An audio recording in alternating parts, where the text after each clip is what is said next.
Hi, Sally. We're just waiting for Matt Herman.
All right. We are, let's see, it's 9:03. And we are calling the Parks, Recs, and Facility Committee meeting to order. And all three committee members are present. Excellent. So first on our agenda, we were going to talk about our Kendall deck and patio planning. And Todd, if you want to jump up. So I think we've got some time restrictions today. We're going to try and keep it to 10 o'clock. So we've got about an hour. We had quite a few items to discuss with you guys today, but we limited it to just the Kendall deck and the DHM master planning, thinking that was, well, they are the priorities. So as far as the community center deck goes, I think most of you are pretty well informed as to where we've been, how we got here. And you finally got something kind of more tangible to look at. And I guess the first thing I would throw out there is just some general feedback on initial gut reactions to the plan that's been presented to you. As far as do we feel this is adequate and on the right path? Do we feel that it's kind of under visioned and may not fit the community needs? Or do we feel this is exactly what we were looking for? The process has been challenging. It's been dragged out almost a year longer than we originally anticipated. And unfortunately, this is just kind of where we are right now. So I guess I would want to hear some feedback from you guys as far as what your thoughts are.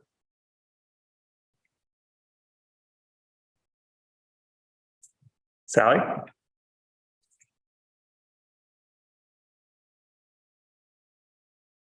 Can you hear us? Jordan, if you want to look on my laptop, you can cruise through the plans. Do you have That should be okay. kick off the conversation? You want me to kick it off? Yeah. Right. Okay. So on the Kendall deck, I remember giving feedback on the renderings. It's been, I don't know, a long time. Todd, work in progress for a long time. So I know that this came before the previous board, gave some feedback to try and make it a product for the site over at Kendall that would be some and kind of take us into the future of like anticipating future uses and community uses and also like wedding uses and different like venue uses. I don't necessarily think that, correct me if I'm wrong, all of that feedback has been incorporated into these engineered plans. The plans we looked previously were conceptual and rendering in style. And what we have here is something, construction documents, right? Just to kind of clarify for everyone, for everyone. So not seeing necessarily all of the feedback incorporated. I guess my comment on this is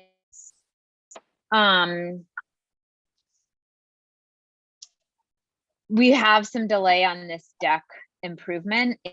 My bottom line is that this is an important project for the community. It may lodge a usable space. It allows it to be, wait, can you hear me okay? Yep. It allows it to be rented for weddings, and that generates revenue for the town. And I guess I would like to be as good as it can get. like I realize that there's not an ideal plan in us, and potentially that plan exists somewhere out there in the world. I would look to you, Todd, to just understand, what's the most efficient way to get us to the closest we can get. And if that's not an ideal or the perfect, I think at this point, I'd like us to just look at getting the deck onto the building is my input. I think in terms of a plan, this one captures some of our original intention. I think staff also shares a little frustration that not all of our feedback was incorporated into this plan. To be blunt, when I look at this plan, I think that it captures some intention of what we set out to do, but quite frankly, doesn't deliver on the vision of at least the vision that I had intended from the get-go. And part of that was just complicated by. So would your recommendation to be to just, sorry.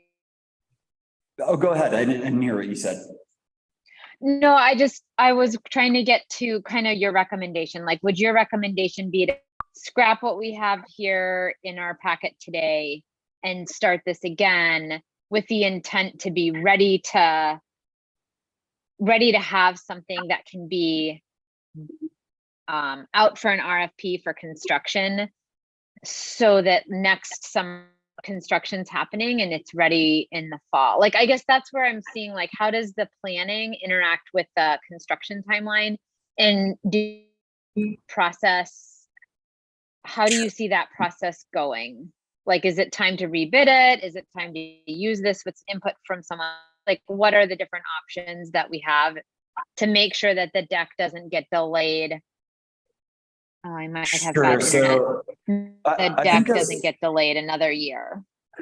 I think so. So long as we're looking at getting an RFP out sometime this winter or early next year, meaning January, we can still be looking to build a deck next spring. And I think that's pretty critical that we don't really delay that timeline. That being said, this could go to bid for construction. These are very engineered plans. They are not plans that are what you'd get from an architect. So a lot of what's lacking is kind of that aesthetic and that visual of what we're going to end up with. These are essentially concrete slabs and a deck. I was hoping for something that was a little more comprehensive, similar to what we've seen from Mountain Grain, as far as like maybe the park plan for Columbine Park.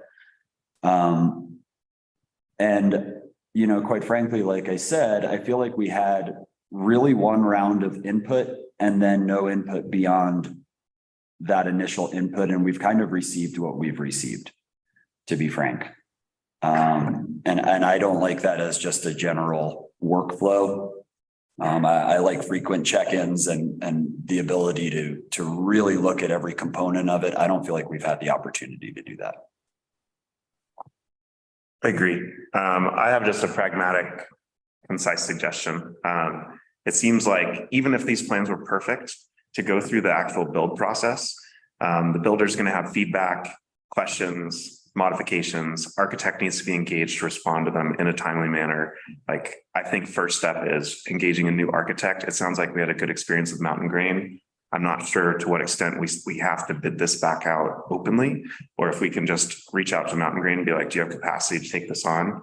I don't think it makes sense to ask them to start from scratch. I think we can hand them the plans we have, as well as the feedback from the recorded meeting, whenever that was, and be like, you know, what can you do with this?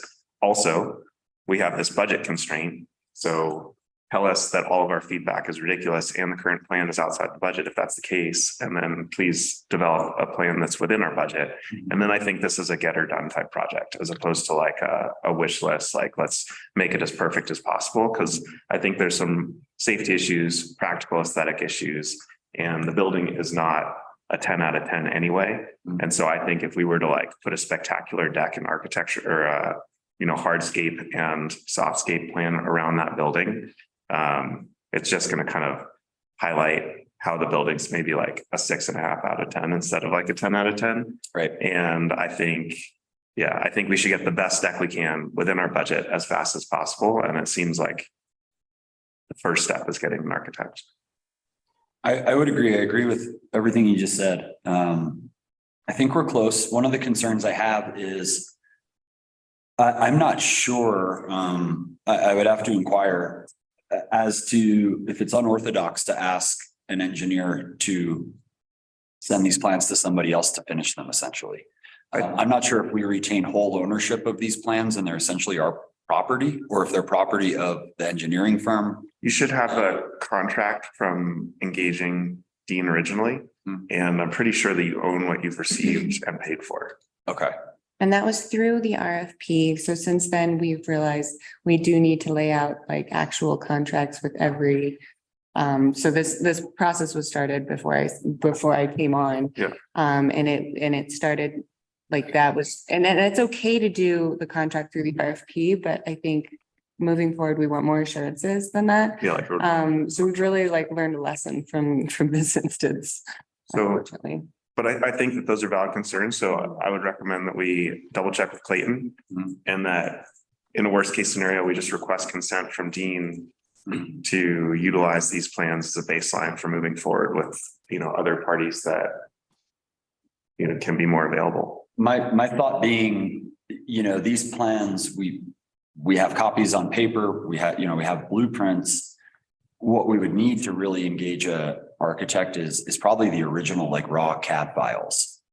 So I think we're talking less about actual blueprints and more about digital files that could be transferred to someone else. Because to ask an architect to essentially trace this, Well, not so, you know, I think it depends. So we're just guessing here, but I think if it were me and someone wanted me to pick up a project mid-scope, but I was like a high professional level of whatever it was, design, contract, whatever, I'd look at it and then I would recreate it from scratch in my own, you know, need it like whatever, like who knows what type of, like digital files are weird, right? Like you inherit all the funky nuances or the way that somebody else uses CAD versus how you use CAD. Like I think they can look at it and redesign it based on their own, you know, understandings of like engineering and other things like that. And I don't know that they necessarily need it might, I mean, it's up to the new person, right? And then once we find out what they need, we can find out if we can get it or not. I could reach out to Chris and see if he has the capacity to look at this. It was a really pleasant experience working with him. And if the budget is for these minor changes under $5,000, I don't think we would have to go back to an RFP to do that. Yeah, that was kind of my question that I was going to throw out there, is just to keep an eye on the budget and how what we're paying for planning is making included. I think what we had budgeted originally was $100,000. We never spent that. This is all in your memo. So this year we've budgeted 120. I don't know what we need to pay Dean or what Mountain would want to charge us for this sort of handoff. So I think the one thing that I think we'd want to find out, just to make sure that we don't end up spending money that could be allocated towards the actual deck. I mean, it sounds like we need to figure out a little bit more down the road of planning, designing, engineering. That's what I mean by planning. But we also need to build the deck with $120,000. So I guess I would be curious to know how the engineering costs will fit within the budget of the project, and sure that the project is budgeted to include all of those costs. So if I'm not mistaken, Dean was approved outside of the budget. It was not a budgeted expense when we hired him. We had budgeted $15,000. I don't think it's going to be a terribly large number to kind of get this plan to where we'd like it. Yeah, that's exactly what I'm wondering. And if we're in for $20,000 on planning and our construction budget is 120,000, we're at rough math, 15 to 20% in planning costs versus our actual construction cost, which is probably a tad high, but I don't think unreasonable. And then just thinking about the way we're spending the money. So Dean hasn't invoiced us yet. So we don't have that invoice yet, but we are anticipating 15,000. And with that would come out of this year's budget. So that would come out of that $100,000 that we budgeted for this year. And then next year, potentially if we re-engage with, say, Mountain Green or something, that 5,000 would come out of that next year's budget. So just kind of putting that in perspective. I think we've got some pretty clear direction as far as next steps. That being said, is there any input as far as what would we like to see changed in this plan, or where do we feel we haven't put enough thought in, or what are some of those changes we might like to see? My individual feedback is that we can't provide that until we know what our resources are and what their cost is, just to or like until someone new looks at this and says, oh, this is a $300,000 deck, or this is a $40,000 deck. I do feel that 120 may be a little light for the entirety of this project. So maybe we should start by, we could even engage with SGM, our town engineers, and just ask them to do an engineer's opinion of probable cost, as opposed to taking it to bid. We've done that on quite a few projects. They can typically turn them around pretty quick. What they're looking at is really the material list, scope and scale, dirt work, that kind of stuff. And they can usually bid a project pretty close. That's what we've done with Blair Street. Individually, I defer to you. If you think that's more efficient than first finding a new architect and asking them. I think those could be done simultaneously. Yeah, I think they could be done at the same time, and then re-engaging the board with this as a whole when we have those numbers figured out, so that we can say this is our plan to move forward. Cool. Because what I'd hate to do is like come up with a wish list of items and be like, yeah, none of this is even. That's what I was going to say. Sure. And I think for visionarying, I'm going to create a new word, the deck, to Shane's point. The lodge itself isn't a beacon of farm and function. And so to over visionary the deck that goes around it, and then potentially push us, beyond a budget point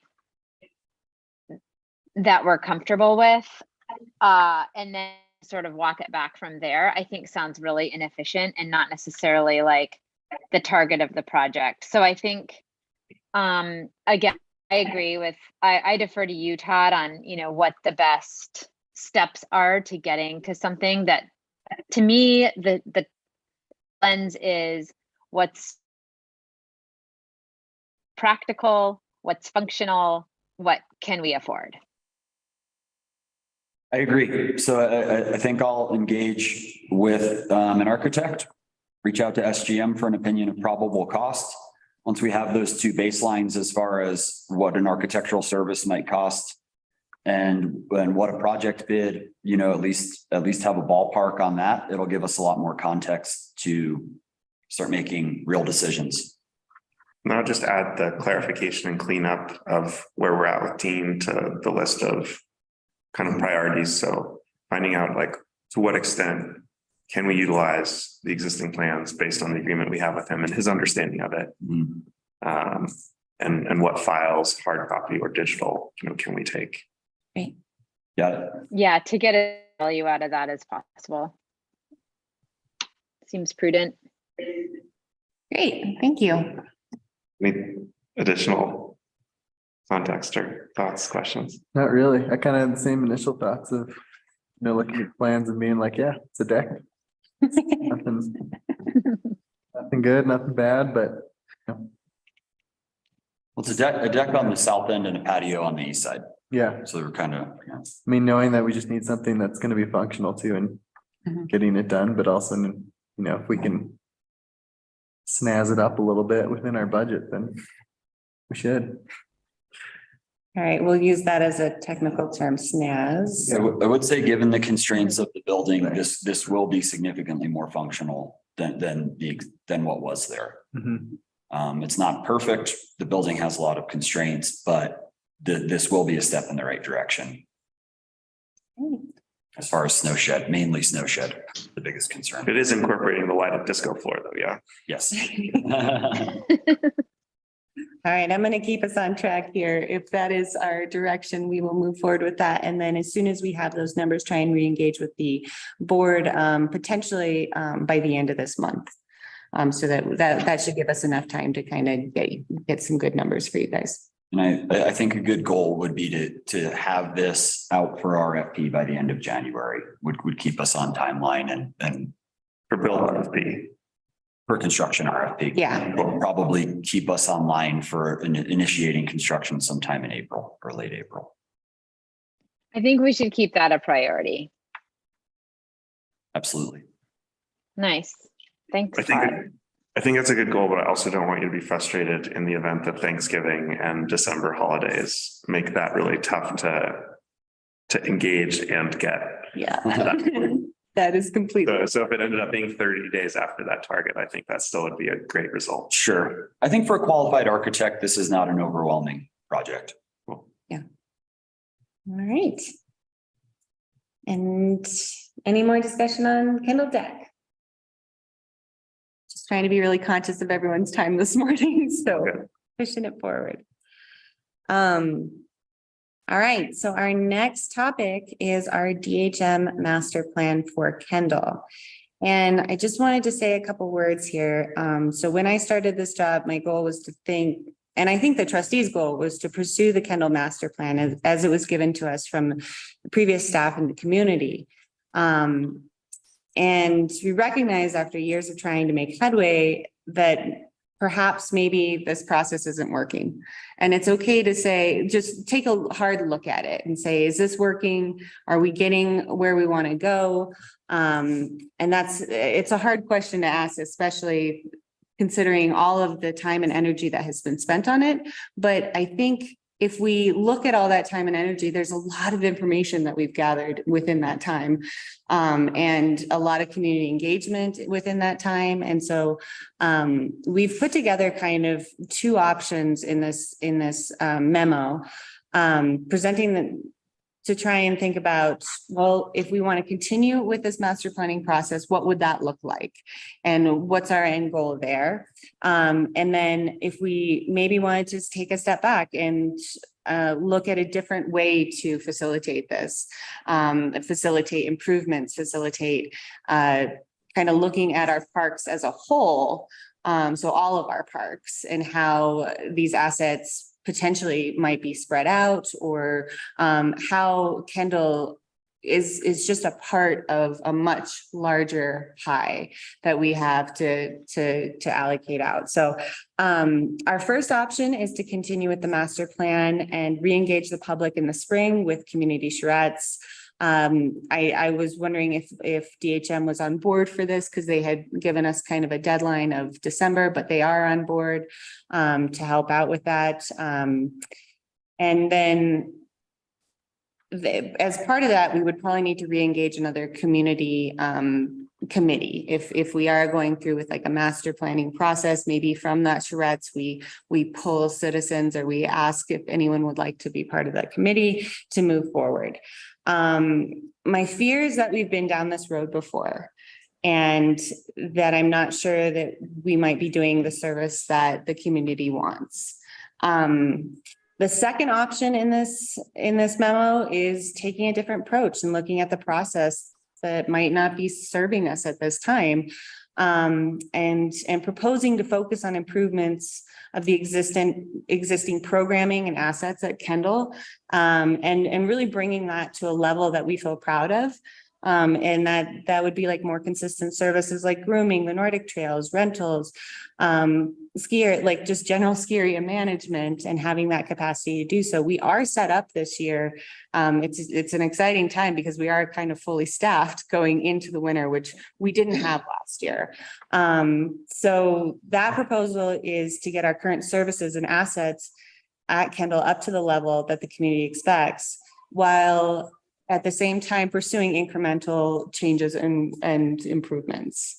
So those are kind of some options we threw out. Those aren't the only options. If there's another option, that's why we come to a committee to kind of talk through. But Todd, did I kind of encapsulate that? I think so. I think that was a great introduction. I guess I would kind of echo that we have services at Kendall. I don't think they're of the quality that the community desires. And I think that's where some of the angst around Kendall really stems from. We have a skating rink. It's open 70% of the time at the availability of our staff who have other priorities with the ski area. We have Nordic grooming. It's kind of done again when we have the ability to go out there and do it. I think there's a level of service that we could really relatively easily achieve that would really show the community we've made progress in these areas. And I don't think it would come at a large price tag to the point where it prohibit us from making larger investments in Kendall over a longer period of time. But I do feel that there's just some kind of like low hanging fruit that we could really go after. It would cost a significant amount of money, but again, I don't think it's amount of money that would prohibit us from future development there. And I guess some of those things I would say is like, you know, we could establish a really strong Nordic program that maybe has like its own little rental shed, get on regular grooming schedules. You know, we could look at pouring a slab under the ice rink or potentially building a roof over it or relocating it. None of those are massive developments. I know ski expansion is a priority. I'm really fond of the idea of looking at a T-bar to service intermediate and expert terrain, potentially a backcountry gate. T-bars have a lot of advantages to them. They won't drive up ticket prices to a point where we're losing kind of the core of our community. It still remains a community asset. I think when you're looking at chairlifts versus T-bars, speaking in really loose numbers, T-bars can be, you know, you can do probably a terrain analysis, property ownership analysis, lift alignment, and the installation of the T-bar somewhere between $500,000 and $750,000. And I think any form of chairlift, we're going to be looking closer to like that $4 million price point. That lets us keep ticket prices down. Kendall gets really windy. The service can continue to run on a T-bar. A surface lift doesn't have to close for wind. And it's going to be less visually intrusive, which seems to be the concerns of some of the community. Is like people start getting worried of this monstrous ski area. We could tuck a T-bar in the woods, you know, maybe go to the north a little towards Swansea, provide this intermediate skiing, but also give kind of our core identity of like advanced backcountry skiers, which is really in line with our community, access to backcountry skiing. And I think that's what the community has clearly asked for. Anything beyond that really starts becoming a little more opinionated and controversial. So I see this as a really nice incremental step. And if we were to do something like a T-bar, you know, if there's 30 people in line every single day, all day, then we have the justification to say, okay, we need to look at a much larger ski expansion. So it feels like a really palatable incremental step. You know, and if we were to prioritize small improvements to the skating rink, really beefing up the Nordic program, actively pursuing a T-bar, and building up our river corridor and our trail system through Kendall to kind of connect it to a perimeter trail, connect it to Baker's Park. I think within a couple of years, we could have really delivered on some of these things the community's been waiting for quite a while, even if it's not to the full scale of the things we proposed in the past.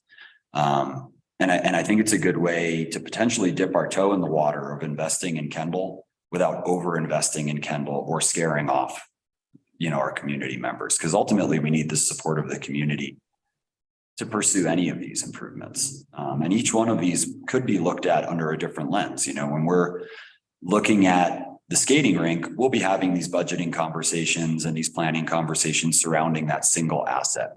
And it lets us have the ability to focus on one asset, scope and scale of that asset, budget of that asset, kind of tick it off the list, and then move on to something else. And some of these we could juggle 2 or 3 at a time. It's not to say we couldn't work on all of these at the same time, but it might give us more control to say, okay, we've got the community input. Let's filter that down. Let's really hone in on a pretty precise plan. And then there'll be opportunities for community engagement, at each of these board meetings where we're going to have to approve everything. So it is taking a bit of a piecemeal approach, which I think in the past was a little scary because we don't want to prohibit further development or find out we built something in one place and that's not a good place for it. But I think if we're thoughtful in the way we go about this, we could really, be thoughtful about not imposing on ourselves in the future. So that being said, I would love to hear what you guys think about all this. And I know it's a lot to process, but I know there's also a lot of angst in the community where it's like, let's do something and let's do it relatively soon. I think what you said right at the end about the piecemeal approach and like getting like concerns about something preventing something else is what has actually become complicated about the DHM planning process. I feel like we started out really zoomed out with like the SC group. It's like, we'll talk about ski terrain. We don't have any idea what the base might look like, what the impacts of the town really are going to be, but like, let's zoom out and like just focus on this one priority. We all know how that went. Then we zoomed way in and we're like, let's just do base area planning. And then we realized there's a lot of stuff we don't know. And using like the ice skating rink as an example, like how does that relate to all of our other parks plans? Is it the right location? And we're definitely feeling like some uncertainty around committing to something with the rest of the uncertainty. And I think it's maybe a little less binary than presented as like not pursuing the DHM plan and then taking on the piecemeal approach. I think there's a little bit of a combo because I think what DHM created is a really high quality visual aid that we can use effectively as we're looking at all these other things. But I feel like the DHM plan branches off into being part of a larger parks planning process like you talked about. And coming up with like a parks plan and how it all interrelates, which also connects to like our perimeter trail. Like, how does that connect? Like, what's the connectivity among the parks? What are the features of each park? How do we not duplicate or underserve? And then I think the very last piece of it is the things that you're talking about make a lot of sense. And I feel like the way that we choose the piecemeal approach is like things that must be where they are easy for us to go, okay, yeah, let's do that. So an example of that is the perimeter trail is the perimeter of town. Like there's no like, ooh, should we like, also have the perimeter trail like connect to Howardsville? Like that's just not part of our scope right now. I think what you're talking about with the T-bar, same thing, like a T-bar has to connect to the current Kendall base area. If you do something like that, that makes sense. Using our existing ice skating rink location and asset makes sense for some development, but I think that needs to be relatively minimal because there may be much better locations for a more robust rink in the future. I'm trying to think of what other things you mentioned. But yeah, I totally agree with the piecemeal approach that you're talking about. And I don't think that that creates a conflict with potentially preventing other things in the future. And it still can happen in parallel with this larger planning process, which we can continue as we like financial resources become more available. You know, planning around using our town assets becomes more solidified. Mhm. So I think it's a yes and. Yeah, absolutely. I really like the idea. So when we look at the community feedback that we've gotten, there are so many assets identified. It's a little overwhelming. And I personally don't feel that all of those need to be crammed into one space. So I think a really healthy exercise for us to do would be to take those 15 assets and say, okay, this one has to be at Kendall, like you said, perimeter trail. There's no, let's move it somewhere else. Things like, you know, Nordic grooming, we have a little ability to kind of say, do we want that there? Do we want it somewhere else? Do we want it to kind of follow the perimeter trail? And that's our Nordic skiing, and we'll just groom it all winter. I like the idea of kind of sitting down, looking at these assets and almost assigning them to a park and not overburdening Kendall to the point where we have constant user conflicts, which is something, you know, we've run into in the past. That the disc golf course, we were so excited to put in, and we realized it was almost instantly problematic and in conflict with events and weddings and camping and some of these other things we do over there. So, you know, if we're looking at that, I would say like disc golf, like let's plan in the long term to move it over to the depot and get it away from the base area. I think that's a really amazing organizational like exercise to go through, where it's like we list all of our park assets, we list all the activities that we'd like for them to include, you assign them to the ones that are obvious, and then you've got all of your not quite sure exactly where they go activities or resources, and then we consider how they get separated among all the different parks. Right. I think that's a really cool idea. And that's as simple as like, you know, moving some Post-it notes around a board and saying, you know, and that'll give us that sense of spatial arrangement. Then we can dive in and say, okay, we know this is going here. Let's look at scope and scale now that we've kind of delegated where they're going to go.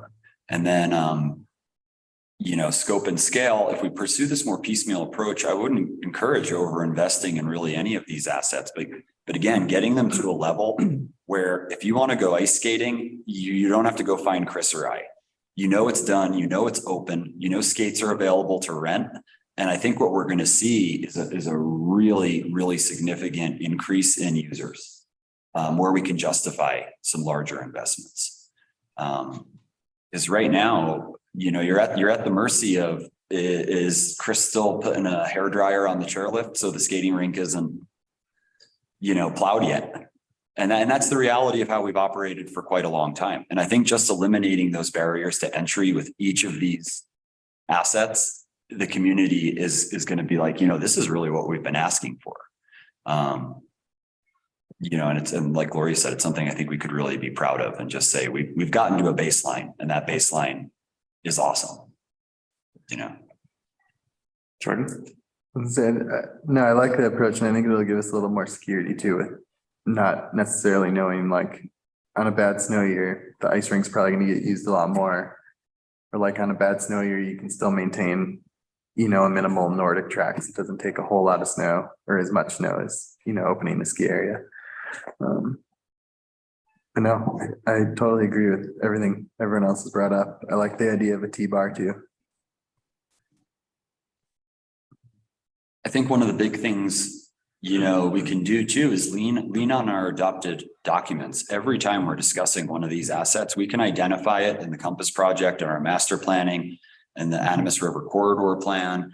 And we can be transparent in our communications with the community by saying these are adopted documents and we are following the path we laid out, instead of kind of ignoring our master planning documents. And that's where I guess I feel like we are at a place where we can start refining the intentions of those documents and putting those plans into action, as opposed to still wondering if those plans suit us. They are adopted. They do suit us.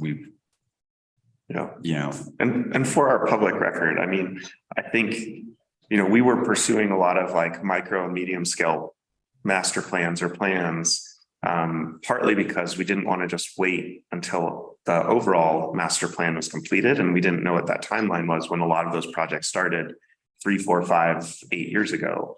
And now that we actually do have a really robust and cohesive master plan, the importance of having those sub-plans, well, it's not the importance, but the scope of those sub-plans is now very different in terms of what's needed, because they now are sub-plans to the master plan that are more about the specific execution of that one thing, as opposed to like needing to interrelate to everything else, because we now have that interrelating document. Mhm. And so I think all of these things make sense and come together really nicely, but yeah, it doesn't make sense to like pursue quite as robust master planning processes for all these other things now that we have a guiding master plan.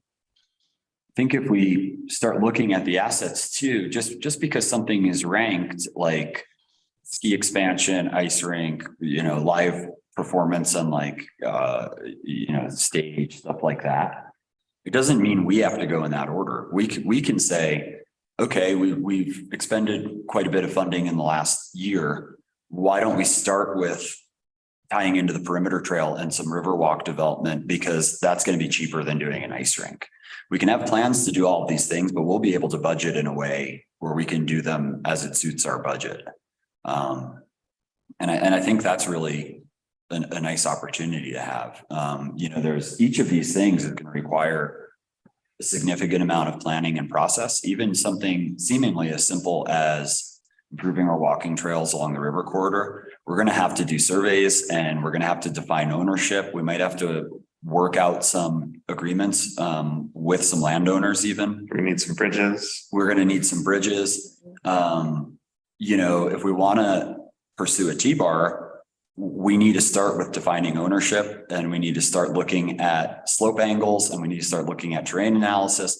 But we can be engaging with PAMA and beginning those processes. It might take a year before we even know what it would cost. But we can start those processes. And we can be doing that for a river walk, for a T-bar, for an ice rink, all simultaneously. And it's going to be a lot to juggle, but I think we all know it's worth it. And the community's been asking for this stuff for quite a while. But to me, that feels like more tangible action. Instead of us visioning on what ski expansion could look like, we're actually going to be getting real feedback, real terrain analysis. And we'll know the real information of you can put a T-bar here, you can't put one here. And it'll start getting us real answers where we can make better informed decisions. Because right now everything is largely speculative. We could say we want 2 chairlifts and we want them to go there, and they could look at it and say that doesn't work. Yeah. And T-bars give you the ability to climb really steep terrain too, often in places that a chairlift can't go. I'm curious, but. Yes, Sally. We keep looking over at the screen. No, I appreciate this conversation. I think it sounds really healthy, and it sounds really community minded and responsive to input from the community. And I think Todd's right, and Jordan and Shane too, who've echoed that idea that we've put a lot of a great deal of effort into planning, and I think Shane lined out that sequence of the master planning and kind of how we got to where we got. So that was something I kind of wanted to highlight. I think there's a lot of value in what you said, Todd, about evaluating, sort of the town parks as a whole system, and, looking at like how those places have interconnectivity and the site specific things versus the, benches can be anywhere, bridges need to go here type of conversations. I think I think as long as we're moving forward and we're kind of keeping our feet on the gas, and we're saying, we see these places in our community as assets to our town now and as assets to our future town that we can't imagine yet, we're doing the right thing. I think it would be really important. I think we have a short amount of time here. And so I guess I just kind of want to put in I want to acknowledge that sometimes it's easy to sit at the table and have these meetings and have it sound really good. Like, yeah, that makes a lot of sense. You know, let's put out, let's see what the benches are going to cost, and let's put the bridges in, and that's not going to preclude us from doing anything in the future. And it's probably not that big of a deal to cover the ice rink or, you know, toss up a T-bar, you know, I don't want to lose sight of the reality of some of those projects. And I guess I would like us to be, you know, I'd like us to be proceeding in this. To me, is a time to be visionary. Like it is a time to be, you know, not putting the disc golf course where it's going to be problematic, you know, trying to get it right the first time, because some of these things are going to be low hanging fruit, and some of these things are going to look like low hanging fruit, but actually may turn out to not be low hanging fruit. So that's where I see the benefit of a master planning process. However, I think we have so much master planning done, and we have a really good workable product from DHM. And so if we can kind of marry those things and proceed in the spirit of what the community is looking for, everyone's winning. So I hear what you're saying, Todd. And I think just, and you know this, you said it, I'm going to echo it. The cautionary tale is thinking something's going to be pretty simple and having it turn out to not be, or the deceptively low hanging fruit. So my only contribution that's somewhat new is just, I'd like to find out how we can actually collect facts around actual information, engineering information on kind of what you were saying before, Todd, like, is the T-bar even feasible here? Is it feasible to put a bridge there because it's private property? You know, how does the perimeter trail? I think just all of these ideas, it's definitely time to start. In my mind, I would like to give staff direction. I would like to advocate for starting to put some, seek out information that gives us a better idea of how all of these things are going to fit together. So is a T-bar possible? You know, it's nice to say like, this would be, let's go find, you know, let's put a T-bar up here. That's really workable. I agree. It's much less, it's much more affordable. It's much more, it's very much in line with the community ski hill. Is it possible? Let's find out. Is it, I guess, yeah, I'm ready to just start figuring out what's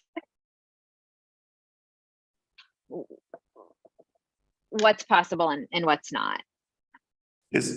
I'm assuming that it's kind of, we're mostly talking about improvements for next summer and the following winter. Like this winter, like I saw, you know, we're making improvements to trying improvements to the skating rink. Like, are there things we can take action on like right away that could improve like the Nordic grooming plan and trail system for this winter? Are there other things on this kind of like piecemeal list that actually could be applied like right now? Or is this more like we'll start planning and exploring right now? So like T-bar exploration like starts tomorrow, and you know, the perimeter trail and connections to parks, you know, it's probably already started. But I would recommend, Corey, did you? I had a couple of things. So one of the areas that we could start right now is budgeting for a couple more staff. Like that would, I think, help out, Todd. We've been trying to figure out like how to juggle someone going out and grooming while we need shoveling done, and just like those different aspects, and trying to figure out their schedules. And I realized that he's limited in his staff capacity still there. So that's one area that we can start those improvements with. As far as programming goes, as far as asset goes, absolutely re-engaging the whole board on the potential of, okay, so we have a budget for Kendall specifically to look at this survey. So maybe start Right. budget those surveys to be done. So taking those steps at the same time, Todd and I have talked about maybe like a 5-year plan that we feel is digestible and something that we can accomplish with all of the parks in 5 years. So not just thinking about Kendall Park, but thinking about all of our parks and how they relate. Yeah. And really that coming from staff and that recommendation, I think is probably the best way to do that initially, and then getting feedback from the community, but really evaluating like what we can handle in the next 5 years and then presenting that to you all. Nice. Because all of those things are already stated in planning and engagement processes that we've undertaken and completed. Right. And so like thinking about too is when we re-engage the board with more of a 5-year plan of all of our assets and kind of thinking about how to move forward with them. Also talking about that budgeting component of possibly maybe 2 more part-time staff in the winter or 1 full-time staff in the winter that's just dedicated to certain areas and programming, as well as talking about, okay, so we can kind of complete our cycle with DHM and potentially ask GoCo if any of those fundings that we had, and I don't know what our bill from DHM would be at this point. So kind of seeing kind of where we land financially on those grants, but even if we do have to give some of that money back to GoCo, I think it might be worth it for us to just keep moving forward. Cool. There's my Well, argument. and we have a lot of value already out of what DHM has done. Absolutely. So I think that's a really good point, Gloria, that links to some of what these have been priorities that are identified by the community. How is that reflected in our budget? Once we go forward with some of these projects that Todd has lined out for us, or that Todd ultimately lines out, I think that is then when we can say, here's how we want those priorities to be reflected in our budget. And we know it's this amount because Todd's come and told us that it costs that much. I guess, Todd, I'm curious like how this is sounding to you. Like if you had to wake up tomorrow morning and come into your office and start working, like, does that feel, where are you with that landscape? How does the landscape look vast and overwhelming, or does it seem sort of sequential and prioritized, or, where on that spectrum? I think it's incredibly exciting. We've talked about things like a river corridor, walking trails, perimeter trails.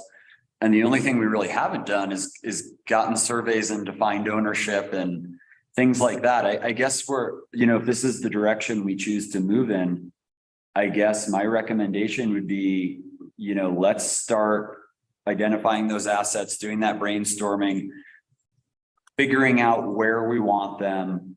Simultaneously, we can be engaging with PAMA, getting surveys for a T-bar. We can be defining that ownership for a river trail, and we can really start gaining ground on these things. And I think by the spring, some of the easier projects, we could probably start taking immediate action on. Some of these are going to take a couple of years just because of the nature of the work.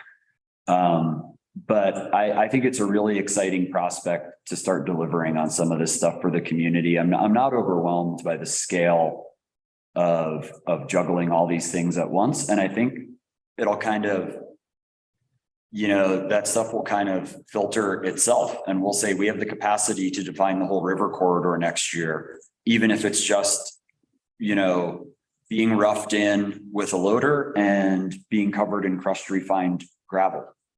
We can lay that out. And then in 10 years from now, if we say, hey, we want to pave it, we've established that right of way.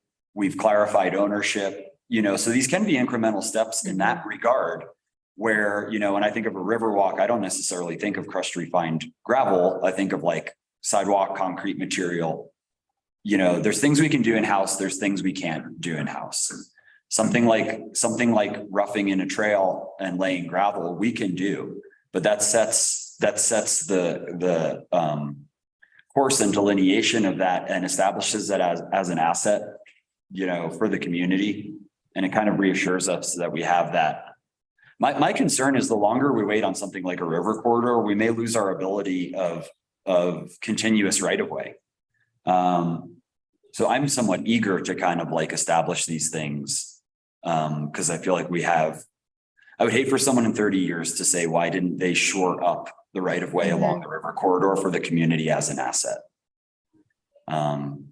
Sorry if I'm rambling. That might not be exactly what you were asking. It's great. I think it's incredibly exciting. I think we have the capacity to pursue these things, all of them at once in some way. Some will make quicker progress than others, but I think we can start taking a good hard look at each of these. But the first thing would be to this winter, look at those assets, define where we want them, and then start gathering the information so that we can make decisions about budgeting and priority. And, we'll pretty quickly find out what's a 1-year plan and what's a 5-year plan. I think it's important to determine the difference between the deceptively low-hanging fruit and the actually low-hanging fruit. Yeah, and I'm sure there'll be a lot of surprises. That's just the nature of doing any project. Our sitting around the table talking about it sounds great. Something like a river corridor, we could run into a really difficult situation as far as right of way that would have to be navigated, potentially, surveyors, title attorneys, all that stuff, but we can be making progress in those areas and getting real answers. Right. The potential for that to happen is not the reason to not do something. Right. And in terms of ski area expansion, I think it's kind of interesting. When we started with SC Group, the economy here was very different than it is now. And it was always, intended to be an economic driver for the winter, something similar to Mullis Lake, where we would be generating revenue. We were looking for any way to generate revenue for the town at that time. We were considering parking meters and all these other things. And I think now we can view Kendall under the lens of like a community service. And when I think about ski expansion, it was always driven at beginner and intermediate skiing. I don't think that's the core of our community. And certainly we would need a little more feedback in that area. But I think the core of our community is backcountry skiing, who are really high ability. And I think that's the demographic that we're missing at Kendall. We service beginners really well. And we have one of the best beginner ski areas in the country to learn how to ski. And I think what we're not serving the community with is intermediate and advanced skiers have really no reason to go over there. So what if we gave our intermediate and advanced skiers a reason to go over there, a reason to buy a season pass? Then we're serving 100% of our community, not just the small demographic of beginner skiers. When I hear people say they want terrain expansion, I think it's because they want the ability to go on their hour lunch break from the restaurant they work at and go ski a little bit and go back to work and have it be worth their while to go over to Kendall. Right now, I think what they do is they look at it and they say, I'm not going to have that much fun. I'd rather go home for lunch. And I feel like that's how we can really serve the community and engage 100% of our citizens, is by just having that full offering for everybody. Oh yeah. I mean, yeah, you're singing my song. I totally agree with that. And we can be supplemental to Silverton Mountain in that way, where it's not easy for someone even with a season pass who works in town here and has a full-time job to go sneak out for a few runs. And I think what we can do is give people that ability to say, like, I have an hour, I'm going to go ski, and the skiing is going to be awesome.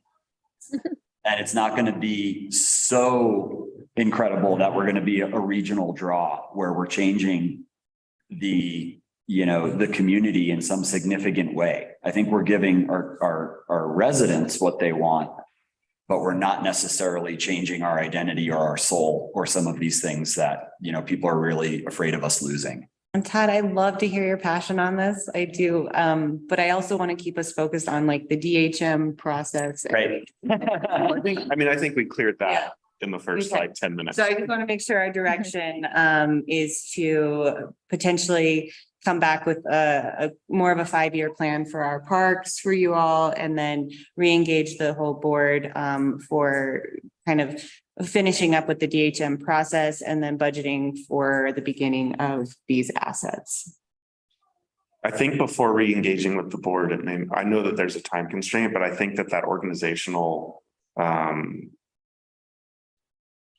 exercise that you suggested would be really helpful to like just make it really easy to sort, like these are the obvious ones that go in obvious places, and these are the things that require a little bit more planning and thought and community prioritization.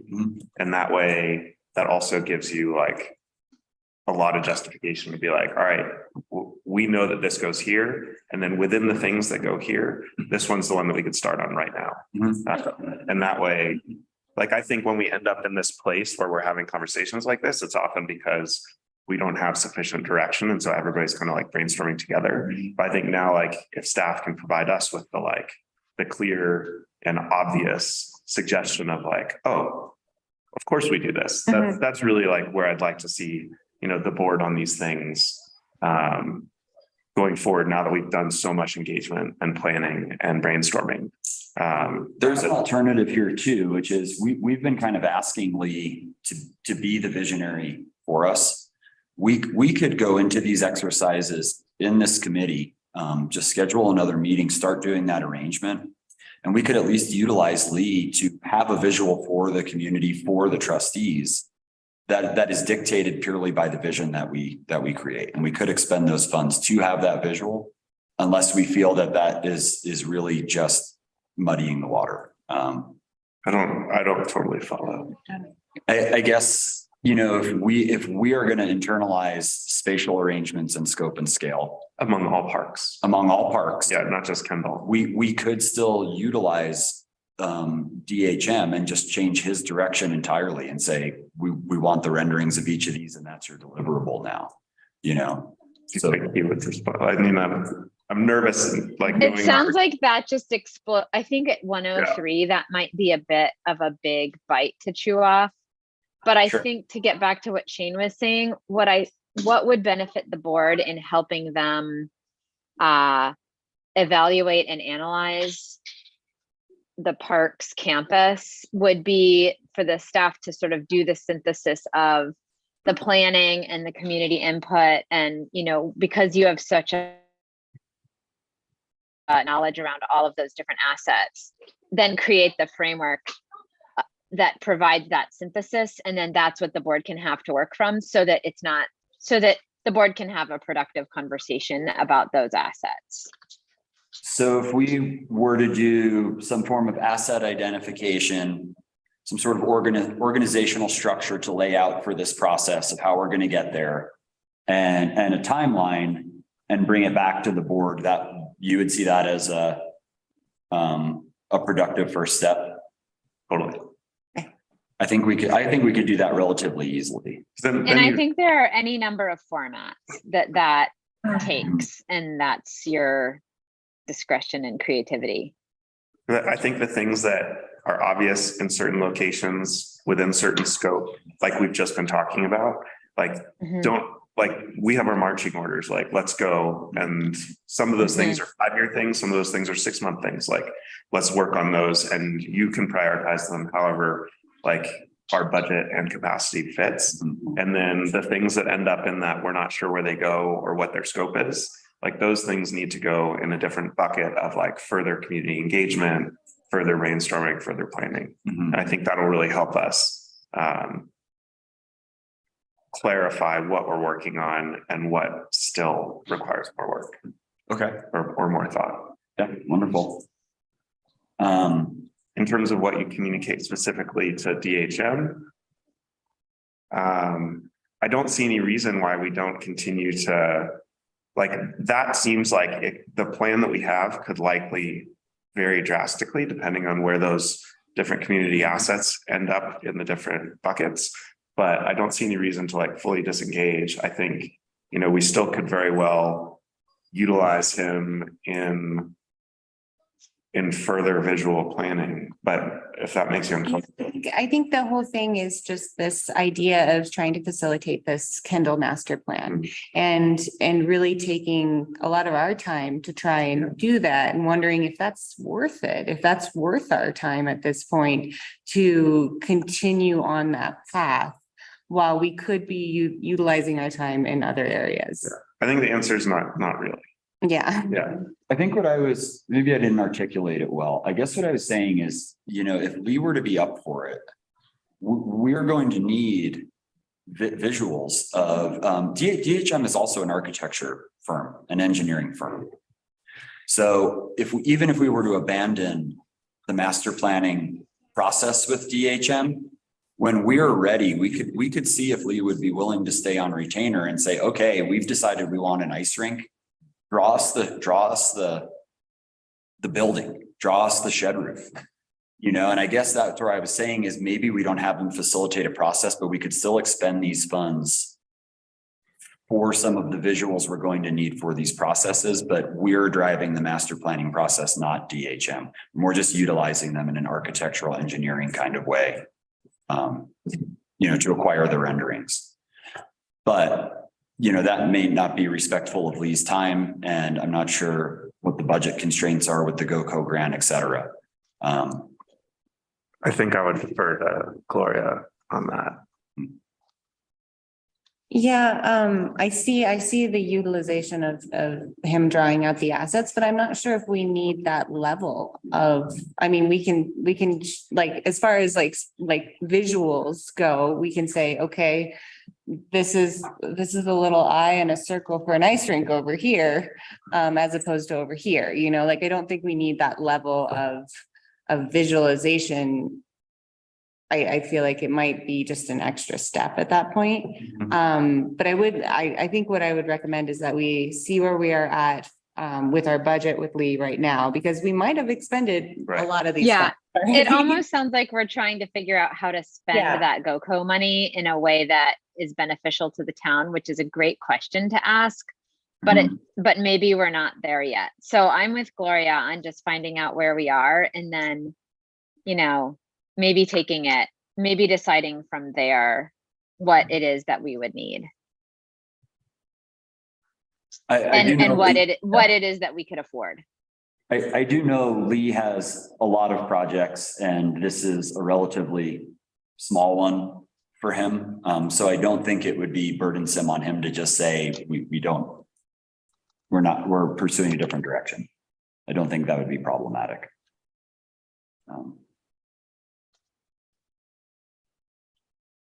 So it sounds like we have a lot of direction. I want to be cognizant. One of you had to leave at 10 o'clock, I think, right? And so I just wanted to double check. Is that correct? Or do we have more time? A hard stop at 10:30. Oh, at 10:30. Okay, excellent. So we'll try and get you out of here before then, but, and I also wanted to just touch on our CIP project so that we could schedule another meeting to talk about those, because we wanted to put it on these, but knowing our time constraints, we just did these two. Okay. So just wanted to kind of go back to our direction is re-engaging that whole board with 5-year plan for other parks, looking at stopping the DHM process with the background of what we've expended to date. And for the beginning, also looking at budgeting for the beginning of assets, a layout of all the assets to show what the community assets can be placed and why, and then the assets that we feel that we, don't know where they go or are unsure on the scope and scale. Also identifying those for the entire board to evaluate. And then, still utilizing the DHM plans that we have for visuals, but at the same time, knowing that those might change. And we're on, am I missing anything here? Those were kind of what we wanted to prepare. Laying out the organizational structure of what this process might look. We could lay out a timeline for now to the spring to say how we're going to get there and have some pretty definitive marching orders in the spring or very clear direction by spring. It sounds a little bit like project planning. Yeah. For a year on Parks and Rec. I'd like to think we could do it between now and April, but the reality is it would probably be a year, but that may not I mean, prohibit us from just- initiating some projects during that year. Yeah, I mean, if it accelerates, it's great. If it doesn't, then it's okay too. But it just sounds like that's maybe the level that what a celebration. This is great to be at the level of readiness and with the capacity in town hall and the support from the community to be at the level where we're ready to say, okay, between now and now, it's going to look like this. Between now and now, it's going to look like that. And I just am picturing kind of like my brain just went into spreadsheet mode. That's a good place for us to be. I think in a perfect world, we would have some sense of the cost of each of these assets by the spring. Right. And be able to say, okay, this is 2023, this is 2024, this is 2027. And we can start executing on that plan, stick with that vision and you know, see the road to get there. And shuffle things around as necessary. You know, if we have a large sales tax year or a small sales tax year, we can budget accordingly and say what incremental steps we're going to do in response to that. Or start initiating some form of a larger savings for some of the larger, more expensive aspects of these plans. But I think a lot of the community, if we asked them and we said, you know, would you prefer to have a river corridor and a T-bar within 5 years or explore a larger plan that might take 10 or 15? I think they would all say we want it yesterday. And I think to add to that list, Todd, sorry, is fact finding, because the other element that goes into presenting ideas to the community is being able to present the ideas, knowing what is true about a project and what we speculate about the project. So as part of this, you know, scope, as part of this unfolding of projects, you know, the community may say, I wanted it yesterday, but okay, if you're letting me choose between something in a year or that can be faster in 6 months, we also need to know that that's actually a 6-month project and that it's not actually a 2-year project. So I think along with cost is not just saying, community, do you think you'd like a T-bar, but community, we think that getting a T-bar is viable. It can go here. And this is what this is sort of a good estimate on the cost, because the community can't even weigh in if we don't provide enough actual information that goes along with the project. Someone might choose, I'm sorry, I'm being too long-winded at this point in the meeting, but I just want to be clear. Someone might say, okay, well, if benches are the quickest, easiest, most affordable thing that's not going to meet with any obstacle or private property ownership issues, then I choose benches. But they might say, okay, well, if it turns out that, you know, bridges are actually, you know, more expensive, but they don't have some of those issues that the benches had, I choose bridges. So I think just as we're looking on this level of detail, now is the time to bring in the engineers. I agree. It will cost us planning dollars in the sense of, you know, if we need surveyors, if we need title attorneys, if we need PAMA engineers to come out, start doing this stuff. So I'm not sure how we budget for that, not knowing what those things are going to cost. You know, I have an idea. Yeah. Yeah. But I would recommend we budget for them in some way. Yeah. And then I think that's a great link to Dana's. There are some strategies that we can utilize as far as setting dates and then working backwards from those. So that's really what we can do in this instance is set those dates and think about all the stuff that needs to happen before that date. And then you can really start biting off those pieces and budgeting for them. It does take a little bit more front work, but we can totally do that. So we will, we can do that. Thanks, you guys. Yeah. Any other thoughts on this? Okay. Got our You're amazing. This is incredible. I can't believe that we get to have these conversations. So I did want to allude to the fact that we finished our capital improvements input with the citizens. We had over 83 people participate in that. Not a huge, I mean, for citizen participation and the percentage of our community, that's a really good number, but I know it's not everything. But it does give us kind of an idea of where to start. So I would like to schedule another meeting with this group to kind of go over that. We went over with the finance committee, talking about the financial portion of it. And now I would like to talk to you all about kind of the practical boots on the ground portion, and then bring this all to the board. So ideally before the end of the year, so that we can, if there are any significant budget changes that we need to make, we can make those prior. So it was the best way to do it. Todd doing out an email and kind of checking everyone's schedule. Would that be the best way? I just kind of wanted to forewarn you that that's coming, and also let the citizens know we didn't forget about what they've done for us. We are just now putting it through process so that we can have a good plan to present to the whole board. I don't want to overburden this group because I know you guys are all busy. This probably is a board that should meet somewhat regularly. I'm not sure if you guys have a preference for small 1 hour doses, or see if we can get a larger meeting going sometime. That's entirely up to you guys, but we have a lot to talk about. I think the bite-sized chunks are more productive, Yeah, okay. I would So agree. shorter agendas. more frequent. Yeah. I agree. So we'll have Todd send out an email and coordinate the next date if that works, unless we all wanted to bring out our calendars. I know it's gonna get harder here as things. I know. I'm gonna be traveling until November 20th, starting next week.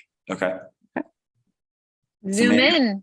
maybe we could shoot. My for friend. Early December, after Thanksgiving, kind of before we get close to the holidays. That works for me. Okay. I'm taking I'll a be in full town. I'll be back in digital town. break during that. That's amazing. Yeah. Take me with you. Yeah. Take me with you. I did not mean to put undue pressure on you, Shane. You're okay, Sam. That was a joke. I know. That'll, I mean, as far as the capital improvements check-in, does that time frame work for you, Gloria, or is that something you prefer to do sooner? That works. Beginning of next week on that one, if you want to. What's that? I mean, I can do Next. like Monday, Tuesday, Wednesday or Monday, Tuesday next week. Mhm. If we wanted to do a quick one in order to, like, I don't know what, Can anyone else do a Monday, Tuesday next week? like, if it's quick, we could do like 6:30 before our 7 o'clock meeting, like knock that out real fast. If you were teed up and ready to go on that, it's more just a presenting what direction we have. Yep. That sounds great. Does That everyone works. agree with that? 6:30? Okay. Excellent. And then- No, that actually works wonderful. And as far as an early That'll- December meeting, I think that'll give me a suitable amount of time to really start engaging with engineers and coming up with an organizational structure, asking some of these questions, and give me time to get responses and really tee you guys up for The next time. the next meeting. Yeah. Cool. All right, so it looks like we'll probably meet again at the beginning of December as well. But a quick check-in next week on the CIP projects, I think would be really beneficial, especially for my time frame. Mhm. And we're gonna get you out of here 10 minutes early. And just an update, framing's gonna start, the lumber package is arriving tomorrow for Columbine Park, and framing is starting on Monday. We'll see. Oh, That's what I'm told. Well, not because of them, because of weather. yeah. I said the same thing to Brian, and he was like, we're framing Monday. So I don't know if they're gonna hand shovel or what. Are they expecting a significant amount in town? Hard to say, but up to 19 inches are predicted Sunday, Monday, mostly Sunday. I was seeing that at like higher Oh my altitude. gosh. I was seeing that at like 10,000. So we're Wow. like Okay. 700 feet below All that. right, this could be the end of grass. Yeah. Well, Brian is. It also can totally miss. And so I wouldn't be surprised if like 2 to 3 inches in town and then like a foot Yeah. higher up, but we never know. Yeah. We never know. excited to see the snowfall either way. Excellent. All right, Cool. well, everyone have a great rest of your day. And Yeah, thank you all. it is 10:20 and we are adjourning this meeting. Thank you.